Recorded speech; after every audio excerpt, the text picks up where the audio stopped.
Hey guys, and welcome back to another video with Miss Chemistry, and today we are going to go through NMR. And as you guys can see, I made a checklist. Happy birthday, happy birthday guys. I made you guys a checklist, and I'm sorry that it's skinny, but I'm not going to change it because as long as you guys can read it, you can print it and you can see it, then you're totally fine. So yeah, and if you guys liked this video, please like and subscribe and comment down below and tell me your grades, and I will shout you out in the next video. So let's just get straight into it. Okay, so NMR stands for nuclear magnetic resonance. Now what I'm going to say throughout the two slides now is just a full understanding of NMR, because you never know what they're going to ask you in the exam. But this is just a full understanding. You don't really need to know this because they usually just ask you to interpret the graphs. But NMR is, NMR is used for nuclei that have an odd mass number, for example in the proton NMR and the carbon-13 NMR, and they behave like tiny magnets. So when an electromagnetic field that's external is supplied at certain frequencies, the nuclei will flip around, which will mean the frequency of energy is absorbed, which will cause the chemical shift of values. So the atoms and bonds around the hydrogens and the carbons in the proton and the carbon-13 NMR, they will affect the frequency they flip around, which causes a change in the chemical shift values, which is what I'm going to go through in the next slide.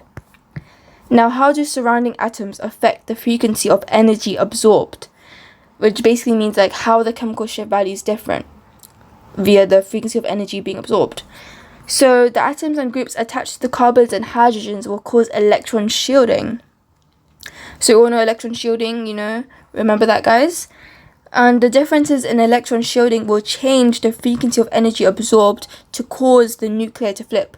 The whole point of NMR is like the nuclear is flipping, okay? And the more shielding means the lower the chemical shift values. And I'm going to show you why. So the more shielding means low chemical shift values, because since there's more shielding, there's more electrons surrounding, creating a magnetic field that opposes the external electromagnetic field, okay? So, for example, here I have an example of carbon number 1 bonded with another carbon. You can see that there's a pair of electrons, and these pair of electrons provide both the carbon atoms with shielding. Therefore, it produces a magnetic field which would oppose the external electromagnetic field, right? So this basically means that the nuclei will still flip. It only just shifts the frequency where the flip happens, okay? And then, for example, you have this one. So you have a very electronegative oxygen bonded with another carbon. And as you can see, there's a difference between the pair of electrons. As the pair of electrons are pulled more towards the oxygen than the carbon, as the electrons moved further away from the carbon. As the electronegative oxygen atom is attracting these electrons, therefore the carbon is less shielded, therefore it would have a higher chemical shift value, so it changes the frequency of energy that's being absorbed. Oh my gosh. So this produces two different carbon environments, which is how they are formed. Okay, so now this is the main part they ask you in the exam, usually multiple choice, usually part of a proton NMR question, where they ask you to identify the carbon NMR. These are like your 1 markers. So, for example, we have this. Okay, we have this. This is an aldehyde. This is propanol. Now, I would find the symmetry, because it's all about symmetry. So this is quite an easy molecule to work with.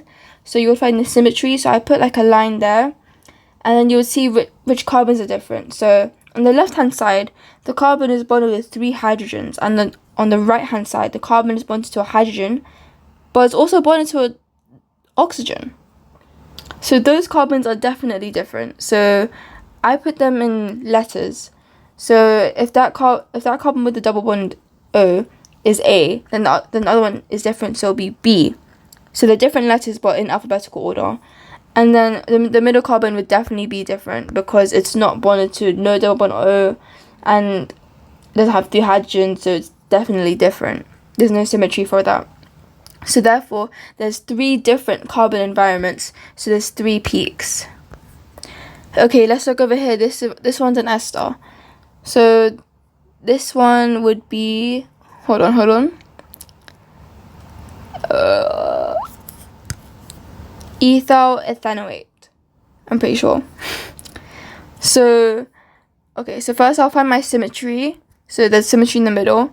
I'll see which carbons are different. So okay, so the left and the right hand carbons here. You guys might think they're the same, but they're not the same because, so they're not the same, guys, okay? Don't get tricked. You have to look carefully, okay? This is because on the left hand side, that carbon with the 3 hydrogens is bonded to a carbon with a double bond oxygen. But the right hand side doesn't have any carbon with a double bond oxygen, so therefore they're both different. So that'll be A and that'll be B. And then the carbon with the double bond oxygen is definitely different because there's no other carbon with that. And then that other carbon next bonded with the oxygen, the ester one, not the double bond oxygen, just the oxygen, would be different as well because it's bonded to an oxygen and it's bonded to a methyl group, and there's no other symmetry for that within the molecule. So therefore there's 4 different carbon environments, so there's 4 peaks. Okay, so now I have this one. You guys can try, or you can pause the video, but I'm going to go through it. So here's my symmetry line, and then I'm going to see which carbons are different, so don't get tricked again, guys, okay? Well, I know this was kind of a tricky one. I would usually write it in a displayed formula, so if I would change this slide, it would be like a hydrogen there, and a hydrogen there, and a hydrogen there to see the difference. Now, this carbon on the left is the same as this carbon, same as this methyl group here that I circled in. Sorry, I can't erase anything, but they're the same. And they're the same because on the left hand side on this carbon, it has 3 hydrogens, right, bonded to it, and the carbon next to it is bonded to a hydrogen and a methyl group, right? And then the methyl group that's circled in red right there is bonded to a carbon with a hydrogen, and it's also bonded to the methyl group here, you know? So basically they're the same. Do you guys get it? Do you guys get it? Okay. And then the carbon on the right, and this carbon is definitely different because it's only carbon bonded to a methyl group. So that would be B, and then the other carbons would be different because that the C carbon is bonded to a carbon with a methyl group, and the D carbon is bonded to just a CH2, basically. So yeah, so therefore there are 4 different carbon environments, so there are 4 peaks. I mean, sorry, there are 3 carbon environments, so there's 3 peaks. My bad. Okay, now I have this one. Guys, do you remember carboxylic acids, yeah? So this is ethanoic anhydride. Sorry guys, I'm being a bit, a bit chilly, a bit sicky, but like, okay. So this one's quite easy one, guys, come on. So if I put my line of symmetry in the middle, right here, I will see these carbons are the same, okay? So these 2 will be A, this will be B, 2 different carbon environments, so there's 2 peaks. Now we have this one, okay? So these 2 methyl groups, these 3 methyl groups are all the same. So these methyl groups are all the same. Why is that? Because they're all bonded to the same carbon that's bonded to a chlorine. So therefore they're all the same. The bonds and the atoms bonded to it are the same. And the carbon that's bonded to the chlorine is obviously different. So there are 2 peaks, so the 2 different carbon environments. And then this is our final one. You guys can try. But how I would do this one is that I would try to do the displayed formula. So I would write all the bonds there. And then I'll see which ones are different. So I would do my symmetry in here and there. So obviously the carbon with the NO2 is very different, and sorry. So obviously the carbon with NO2 is different, so it'll be A. And the carbon with the methyl group here is going to be different. But the carbon with hydrogen bonds on both sides, here and here, here and here, they are the same because they're both bonded to an NO2 and they're both bonded to a CH. So therefore they'll be the same. And then these carbon to hydrogen bonds here, they are different from those carbon hydrogen bonds because these carbon hydrogen bonds are bonded to a CH and they are bonded to a carbon with a methyl group, so therefore they are different. And then as I already mentioned, this carbon with a methyl group is also different. So therefore there are 4 different carbon environments. Oh, and I forgot about that carbon. My bad. And the carbon on the, don't forget the methyl. I always keep forgetting that, but don't forget it like me. Remember, there's also another carbon. So therefore, there's 5 different carbon environments. So there's 5 peaks. Now, this is what they're going to give you in the exam. It's already on the back of your periodic table where it says the carbon 13 NMR. Don't get mixed up with the proton NMR.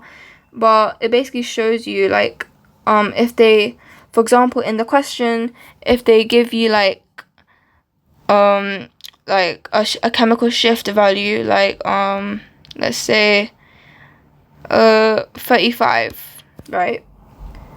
35, and that means it's gonna be next. That means it's gonna be next to this.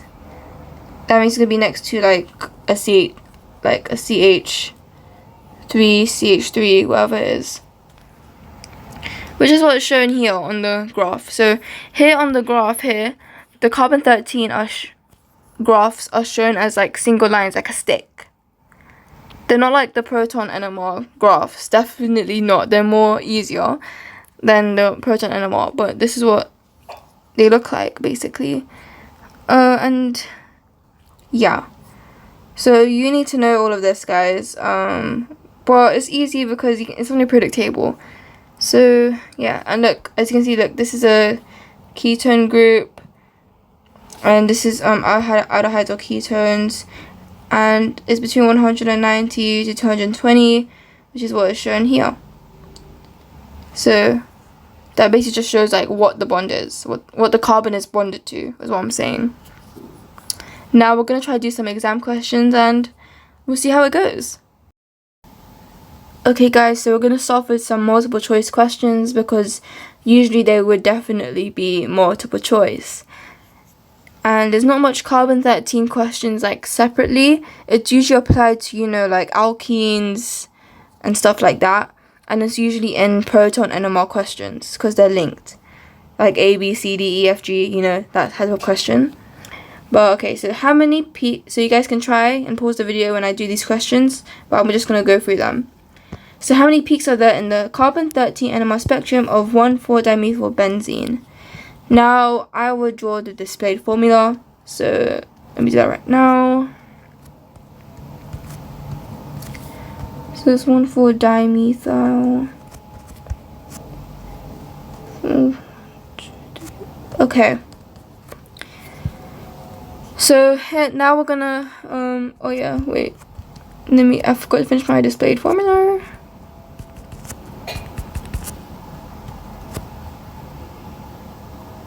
Okay, so it would look like this. So what I would do is that I would see, okay, my symmetry line is gonna be there. Okay, so these carbons bonded with the methyl are definitely the same. These carbon with the methyl are definitely the same. And these carbons here, they are the same. Actually, let me highlight it for you guys. So these carbons here, they are the same. So they're all carbon C because they're all bonded to like a carbon with a methyl. So therefore, there are 1, 2, 3. There are 3 peaks. Okay, let's check the mark scheme. So guys, number 2, which was that question, it was C, so it's correct.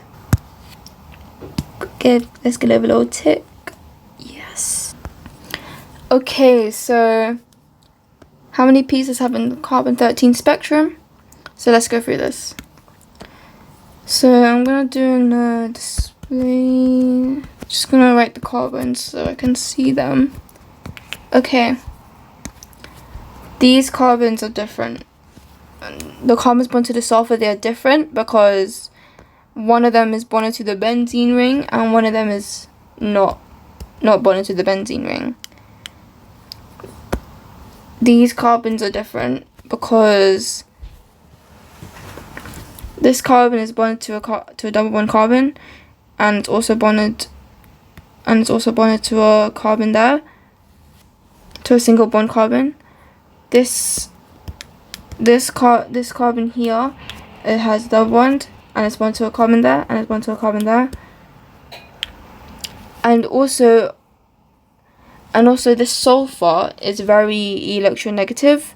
So remember when I said the electrons are pulling towards the sulfur, so the chemical shift values are changing. So these two will be different. These two carbons will be different because, and these two carbons will be different. The reason why all of these carbons are different is because of this sulfur. It's because of this sulfur, because it ruins the symmetry. If you guys know aromatics and benzene, well, this is not benzene, this is cyclohexane. What is it? 1, 2, okay, whatever, triene. But this, the whole symmetry of this is ruined because of this sulfur, because it's more electronegative, so the electrons are being pulled away towards that, so that it changes. Sorry guys, mini pause. So as you can see, I wrote the carbons E and the carbons F the same. They're meant to be different letters. I'm literally gonna edit the right letters right now, so please don't be confused. Just the carbon environments, therefore it's 8 peaks. That one's kind of difficult, but yeah. And like these E carbons, they are not the same. I know you guys would think they are the same, but they are not the same because this corresponds to that carbon. Also guys, when I say different E's, I mean different letters. Also the same for the carbons with the F's. I'm so sorry. You know, I've been on this video until 1 a.m, okay? So it was a long night. Anyway. And this carbon is bonded to the sulfur. And then this carbon is bonded to that, but it's not bonded to a sulfur either, so they are very different. And then these carbons here, the F carbons, they are different as well. They are not the same, they are different. Because the sulfur, it breaks the symmetry. If I split it like this, it breaks the symmetry up. There's no sulfur here, there's no sulfur there, so they are all different. Okay, so the next question. 3 cyclic alcohols, cyclohexane 1,2-diol, cyclohexane 1,3-diol, and cyclohexane 1,4-diol were compared using carbon 13 NMR spec. Okay, so those are those. Okay, the carbon 13 NMR spectrum of cyclohexane 1,2-diol is shown below. Explain why there are 3 peaks. Now, okay, so the reason why there's 3 peaks, so obviously there'll be 3 carbon environments, right? And if we look at cyclohexane 1,2-diol, so let me see the carbons here. So these carbons would be the same, these carbons would be the same, and these carbons would be the same. Remember, symmetry line right there. These carbons, so there's 3.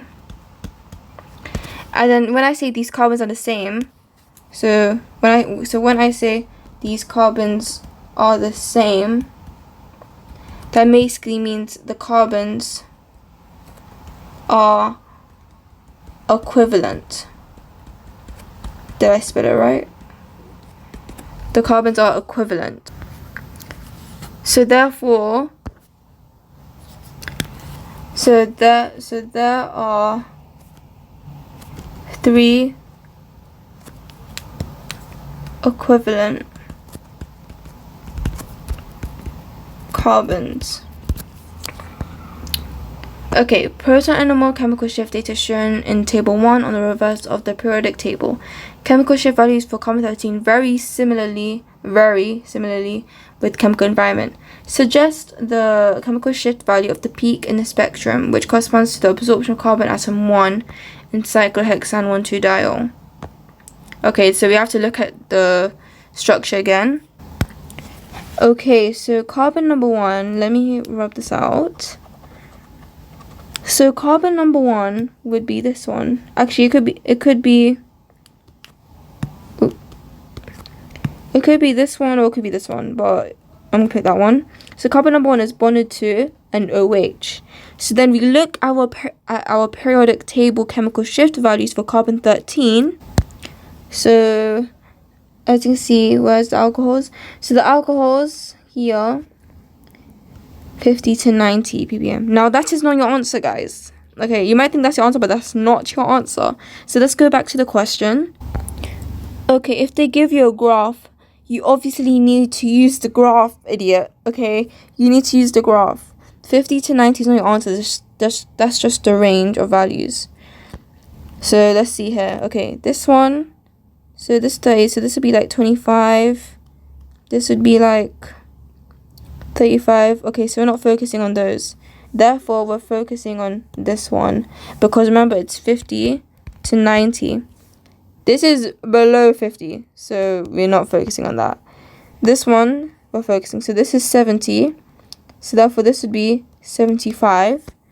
Therefore, the answer is 75 ppm. Remember the ppm, guys. Don't forget the ppm, because that's how the chemical shift values are measured in. Okay, next question. Predict the number of peaks in the carbon-13 NMR spec of cyclohexane 1,3-diol. Okay, so I will look at the structure again. So guys, this is our cyclohexane 1,3-diol. I would write out the carbons. There we go. Okay, so the carbons bonded with the OH here, they would definitely be the same. This carbon here that's bonded with the carbon with the OH and is bonded with the carbon with the OH is very different. These carbons here, they would be the same because they're both bonded to the carbon there, and they're both bonded to a carbon with an OH. And then this carbon here is different from everyone else. It's unique. It's not bonded to a carbon with an OH like this carbon B here, so it'll be different. So that'll be D. So therefore there are 1, 2, 3, 4. Therefore there are 4 peaks. So there are 4 peaks. Okay, predict the number of peaks in the carbon-13 and spec of cyclohexane 1,4-diol. Okay, so this is a cyclohexane 1,4-diol. Put my carbons there. Okay. These two are the same. They both bond to an OH, and they're both bonded to another carbon with a H bond. These carbons here, these 4 carbons are all the same because they're all bonded to a carbon with an OH. So therefore there are 2 peaks, so 2 different carbon environments. So there are 2 peaks. Okay, and the final question is, suggest why the structures drawn above represent several stereoisomers. Okay, so guys, this is like reference to other year 2 topics or alkenes or optical isomers. So what I would do is that I would look at the structure. Okay, so I'm going to do it in blue. So for example, let's look, what should we look like? So it's basically because all of these structures here, they can all form E to Z isomers, or they can all form optical isomers. Okay, this will be the last question we're going to do.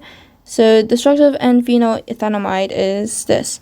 Use this to determine the number of peaks in the carbon-13 spec of N-phenyl ethanamide.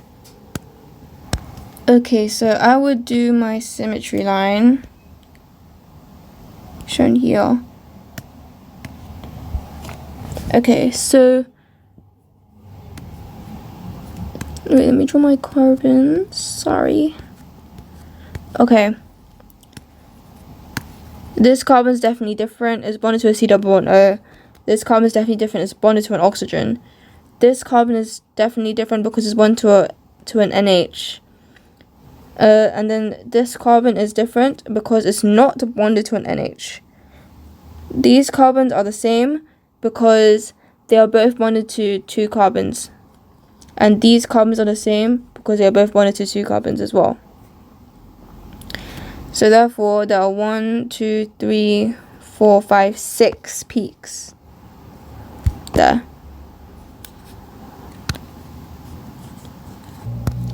I hope you guys enjoyed the video and I hope this helped with your revision. I'll be posting proton NMR soon, so stay put. Thanks for watching. Bye!